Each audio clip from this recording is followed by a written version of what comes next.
What's going on, guys? So today we're looking at a very cool, very unfortunately discontinued Leatherman Multitool. This is the Leatherman Crunch.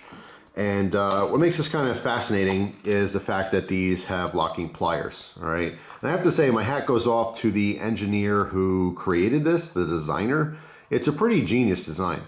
And the main tool here is basically locking pliers, all right? Work kind of like vice grips. So when we first open the tool, you can see that this whole piece is just kind of floppy and loose, right? So if you didn't know what this was, if you just got this and you're expecting a regular Leatherman, you might think it's broken. Oh no, this Leatherman's broken. But it's not. This just kind of hangs there. Then we have our head, which fold out, all right? And then you have to kind of pinch this together, the jaws. And if you pinch it together, you can see the piece on the bottom here corresponds with this little piece over here, all right? So this kind of locks in. And as that locks in, now you can see we have regular pliers. Let me actually loosen this up back here. Get that handle down. Okay.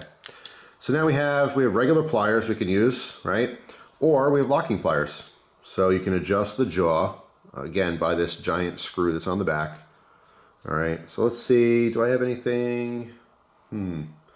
Well, I got a flashlight over here. So let's go ahead and use one of these flashlights as an example. So what I'll do is open this jaw up quite a bit, all right, to get the right size here, maybe a little bit more. Okay, so you open this up, put it on the jaw. I can actually tighten it just a little. Let's try that.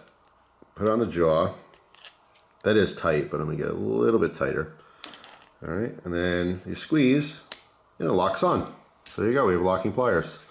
I just think it's super cool. I really love the design. I wish this was something that they still had. I think it's just an awesome, awesome design. I absolutely love it. I don't know why I'm so fascinated with this one particularly. I just think that, again, the design is just really, really neat. And then besides that, we have our regular tools on the bottom here. So I zoomed in a little bit here so you could see the other tools that are in this, multi-tool. So we have a large flathead, which is a combination file. All right. Then we have, of course, our Phillips head screwdriver, which is very nicely done.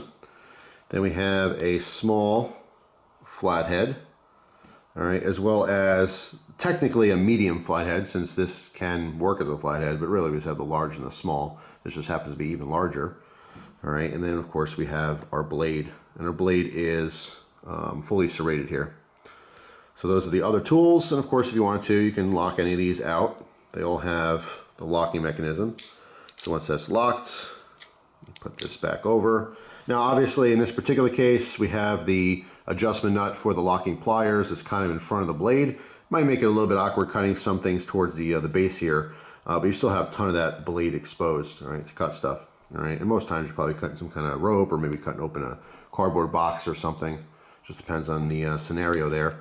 But these are all locking tools, all right? So you depress the back here to lift up, pivots up, and then you can close that. So yeah, that is the Leatherman Crunch. I think it is a really interesting design, just how everything just kind of fits together nicely.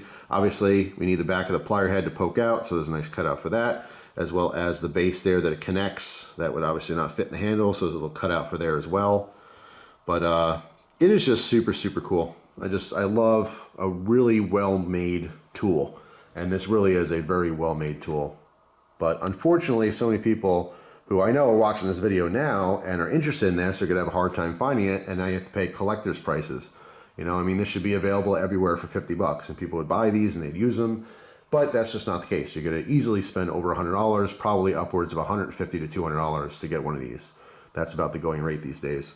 But it is a really, really cool addition to my, personal little multi-tool collection, because it's a little blast in the past. And unfortunately, I didn't know about these until after they were discontinued. I want to say this was in 2006-ish.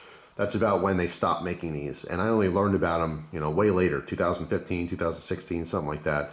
And just, you don't see them pop up for sale very often, but I kind of been really focused on some multi-tools lately, and I thought, I really want to get a crunch for my collection. So here it is, and I wanted to share with everyone in case you never saw it before. So let me know down in the comment sections, have you known about this multi-tool? If you did, have you ever had one? Do you currently have one, and do you use it? Sometimes when tools become discontinued and hard to get, they become collectible, and then people tend to not want to use them and scratch them up You know, even though this is a collectible for me, I have no problem carrying and using this. So thanks for watching, guys. Hope you have an awesome day, and I will see you tomorrow with a brand new video. Take care.